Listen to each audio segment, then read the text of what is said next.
Hello friends, welcome to my channel. So जब हम text function की बात करते हैं तो एक सेल के अंदर कोई वैल्यू जो लिखी जाती है हम उसके ऊपर कुछ कंडीशंस लगाते हैं या हम उसको चेक करना चाहते हैं कि उसका सर्टेन क्राइटेरिया फुलफिल हो रहा है या नहीं, या कभी कभी आपको एक सेल दिया जाता है और आपसे कहा जाता है कि उसके बीच में से कोई वैल्यू को निकाला जाए। ठीक है, सो हमारे पास बहुत सारे तरीके होते हैं, तो हम वन बाय वन इसकी शुरुआत करते हैं। आई होप कि आपके लिए थोड़ा यूजफुल भी होगा। शीट हम लोगों ने तैयार की है जिससे मैं आपको सभी चीज़ें एक बार कवर अप करा सकूं। तो सबसे पहले हम कहते हैं प्रॉपर। कभी कभी डेटा आपको किसी भी फॉर्मेट में मिल सकता है। हो सकता है कि जो फीडर है उसने प्रॉपर तरीके से फीडिंग नहीं किया है और आप चाहते हैं नहीं, मेरा data should look like nice. So सबसे पहले अभी हम कवर करेंगे प्रॉपर। प्रॉपर क्या कहता है कि कोई भी सेंटेंस आपके पास दिया गया उसके पहले कैरेक्टर को कैपिटल किया जाए।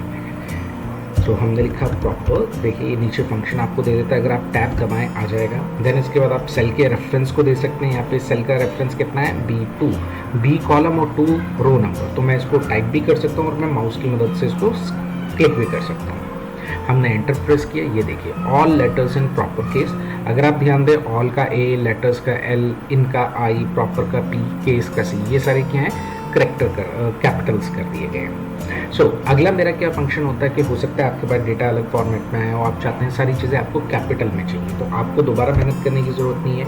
एक्सेल आपको इसके लिए भी फंक्शन देता है। देखो अपर लिखना शुरू किया, आ गया। मैंने कहा इस सेल को हमने सेलेक्ट किया। आपने कहा B3 के अंदर जितना भी कंटेंट था वो मेरा कैपिटल में मुझे नजर आ रहा है। कभी कभी क्या होता है कि आपको सब कुछ स्मॉल में चाहिए होता है, तो उसके लिए एक्सेल आपको फंक्शन देता है लोअर सेलेक्ट किया, सेल का रेफरेंस दिया, ये देखिए सारे कैरेक्टर्स क्या हो गए, स्मॉल हो गए। कभी कभी क्या होता है कुछ डेटा आपके पास आता है और देखिए जैसे हम यहाँ पे देख पा रहे हैं कि यहाँ पे गैप्स आपको बहुत ज़्यादा नजर आ रहे हैं, तो घबराने की ज़रूरत नहीं है। ट्रिम एक फंक्शन आपको दिया जाता है, सेल का रेफरेंस दीजिए और देखिए ऑटोमेटिकली वहाँ पे जितने भी एक्स्ट्रा स्पेसेस हैं उनको उसने ऑटोमेटिकली रिमूव कर दिया। कभी कभी क्या होता है कि अगर आप दो सॉफ्टवेयर का इंटीग्रेशन कर रहे हैं या आपने कोई डिज़ाइन इस तरीके से तैयार किया है कि वहाँ पे आप कैरेक्टर्स को लिमिट सेट करना चाहते हैं, सो वहाँ पे मेरे को ये जज करना बड़ा ज़रूरी होता है कि जो डेटा मेरे पास आया है उसकी लेंथ कितनी होगी। तो लेंथ को जज करने के लिए हम इक्वल टू LEN, लेंथ मेरा होता है। मैं टैब प्रेस करके ला सकता हूँ इसको और मैंने इस पर क्लिक किया, ये देखिए कितना लेंथ दिखा रहा है, 26 कैरेक्टर। इस सेल के अंदर हमने जितना भी कंटेंट लिखा है वो कितने 26 कैरेक्टर तक का है। कभी कभी क्या होता है कि हमारे पास कुछ ऐसी फील्ड है कि जहाँ पे हमें मोबाइल नंबर ही लिखना है। अब वहाँ पे कोई लोग अपनी मर्जी से कुछ नंबर की जगह टेक्स्ट डाल देते हैं, ठीक है। सो अब मेरे को ये जज करना है कि वो उस पर्टिकुलर सेल के अंदर जो डेटा लिखा है वो क्या सिर्फ और सिर्फ न्यूमेरिकल है। तो हमारे पास फंक्शन अवेलेबल होता है is number is equal two is number, ठीक है। सेल का रेफरेंस दीजिए, ये वहां जाके चेक करेगा क्या फुल वैल्यू जो उसमें दिया गया है वो नंबर्स है। तो रिजल्ट आता है फॉल्स, क्योंकि ऑल लेटर्स 2 3 4 नंबर्स है, लेकिन उससे पहले ऑल लेटर्स टेक्स्ट है। तो यहाँ पे मेरा रिजल्ट क्या है, नेगेटिव आया, फॉल्स आया।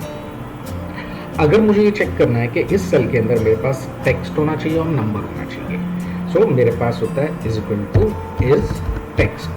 अब इस टेक्स्ट क्या करता है, बाय डिफॉल्ट टेक्स्ट के अंदर क्या फंक्शनैलिटी आती है कि वो कैरेक्टर्स तो लेगा ही लेगा, एज वेल एज वो नंबर को भी कंसिडर करता है। रिजल्ट आया यस।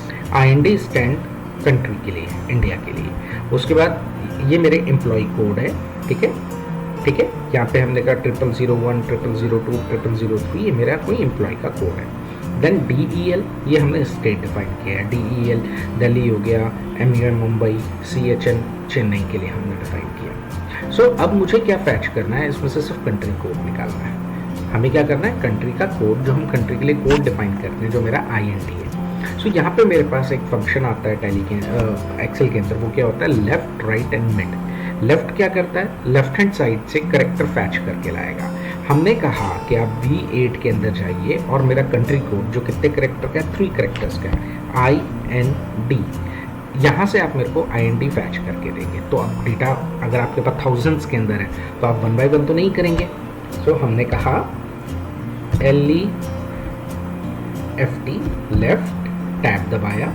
सबसे पहले क्या कहता है जी, टेक्स्ट। बताइए टेक्स्ट कहाँ रखा है, हमने कहा जी हमारा B9 के अंदर टेक्स्ट रखा है। कंडीशन दीजिए कितने करेक्टर्स वहाँ से फाइंड आउट करने। तो हमने क्या जज किया, हमें ये पता है कि कंट्री कोड हर जगह 3 करेक्टर्स के अंदर दिया गया है, तो हमने 3 लिख दिया। मैं एंटर प्रेस करता हूँ, ये देखिए IND वहाँ से पैच हो गया। अब मुझे क्या निकालना है, स्टेट का कोड निकालना है। स्टेट कोड मेरे एक्सट्रीम राइट के अंदर लिखा है, राइट हैंड साइड में लास्ट में दिखा है ना यहाँ पे देखिए। तो मैं यहाँ पे एक राइट फंक्शन लगाऊंगा और यहाँ पे हमने कंट्री कोड के लिए भी या स्टेट कोड के लिए भी 3 करेक्टर्स को ही डिफाइन किया गया। तो मैं क्या करूँगा, राइट, मैंने एक फंक्शन दिया, सेल का रेफरेंस दिया और ये बताया राइट हैंड साइड से कितने करेक्टर निकालने, MUM, मुंबई में जो हमारा स्टेट डिफाइन कर रहा है कितने करेक्टर्स में आ रहा है, 3 करेक्टर्स में आ रहा है। मैंने एंटर प्रेस किया, ये देखिए MUM मुंबई आ गया। अगले फंक्शन के अंदर हम देखते हैं कि हमें क्या करना है, फैच एम्प्लॉय कोड। अब जैसे कि हम देख सकते हैं कि एम्प्लॉय कोड मेरा कहाँ से शुरू हो रहा है, यहाँ से शुरू हो रहा है। ये मेरा एम्प्लॉय कोड मेरे को फैच करना है। तो मुझे इसके लिए क्या करना होगा, एक हमें फंक्शन मिलता है जिसको हम कहते हैं मिड। हमने मिड लिया, टैब दबाया तो सबसे पहले ये कहता है किस सेल, हमने कहा इस सेल में जाना है। अब पहले 3 करेक्टर्स तो किसके लिए हैं, आपके कंट्री कोड के लिए। 4th आ गया आपका किसके लिए, अंडरस्कोर। यहाँ पे मैं कहता हूँ कि मेरे को 5th करेक्टर से शुरुआत करे और कितने करेक्टर्स फैच करके निकालेगा, वहां से निकालेगा कितने करेक्टर। अब मेरा जो एम्प्लॉय कोड है वो 4 करेक्टर में डिफाइन हो रहा है, 0003। मैंने कहा कि 4 करेक्टर्स मेरे लेकर आएगा। एंटर प्रेस किया, अब आप देखिए मेरा एम्प्लॉय कोड यहाँ से फैच हो गया। आगे बढ़ते हैं हम लोग। अब अगला फंक्शन है मेरा कॉनकैटिनेट। कॉनकैटिनेट का मतलब होता है जब मैं 2 सेल में दी गई वैल्यू को एक सेल के अंदर कंबाइंड करके लेकर आना चाहता हूँ। सपोज मेरे पास कोई डेटा है जिसके अंदर मेरे पास उनका फर्स्ट नेम दिया गया है, लास्ट नेम दिया गया है। हमें क्या करना है, इन दोनों वैल्यूज को लेकर आना है। अगर आप सिंपल प्लस लिखेंगे, आपने कहा ये वैल्यू प्लस ये वैल्यू, तो आपके पास रिजल्ट कुछ ऐसा आएगा। क्योंकि ये नंबर्स नहीं है जिनको आप जोड़ सके, ये टेक्स्ट है। टेक्स्ट को एक साथ लाने के लिए हमारे पास फंक्शन होता है कॉनकैटिनेट। ये देखिए आपने टैब दबाया, सबसे पहले आप बताएंगे फर्स्ट सेल। हमने कहा पहले तो इसको लेकर आना है, फिर आप कॉमा प्रेस करते हैं, फिर आप नेक्स्ट सेल का रेफरेंस दे सकते हैं। देखिए अगर मैं यहाँ पे अभी नेक्स्ट सेल का रेफरेंस दे देता हूँ, हमने कहा कि कॉनकैटिनेट करेगा, 2 सेल की वैल्यू को जोड़ेगा। हमने कहा पहले ये वैल्यू फिर ये वैल्यू, लेकिन अगर मैं इसका रिजल्ट निकालता हूँ तो शायद हमें ऐसा रिजल्ट नहीं चाहिए क्योंकि बीच में स्पेस मिसिंग है। फर्स्ट नेम लास्ट नेम इसने जोड़ दिया, मेरे पास रिजल्ट आ गया, लेकिन यहाँ पे क्या दिक्कत आ रही है हमें कि इन दोनों वैल्यू को वो एक साथ ले आया है, इनके बीच में कोई गैपिंग नहीं है। अगर मैं चाहता हूँ नहीं, इसको मैं प्रॉपर तरीके से लिखना चाहता हूँ तो यहाँ पे हमें थोड़ा सा ट्वीक करना पड़ता है। वो क्या है, हमने कहा पहले वैल्यू तो ये रहेगी, फिर हमने दिया कॉमा, सेकेंड वैल्यू मुझे देनी है। सेकेंड वैल्यू में मैं क्या करता हूँ, कोई स्पेशल करेक्टर लगाना है जैसे स्पेस है या कुछ भी ऐसी चीज़ें हैं, तो आप उसको कोट्स में देंगे।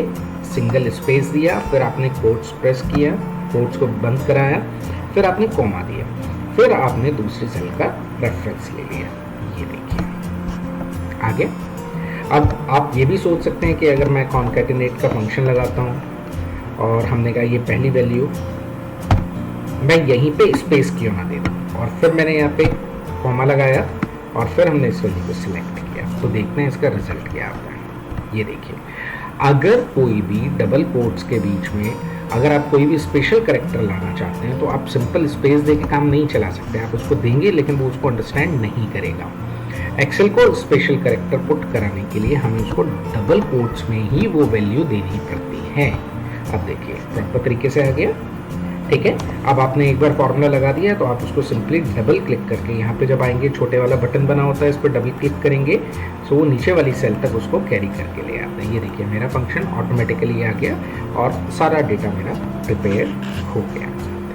आई होप ये चीज़ें आपको अंडरस्टैंड हुई होंगी। अगर आपको मेरा चैनल अच्छा लगा प्लीज़ उसको लाइक कीजिए, सब्सक्राइब कीजिए और शेयर कीजिए।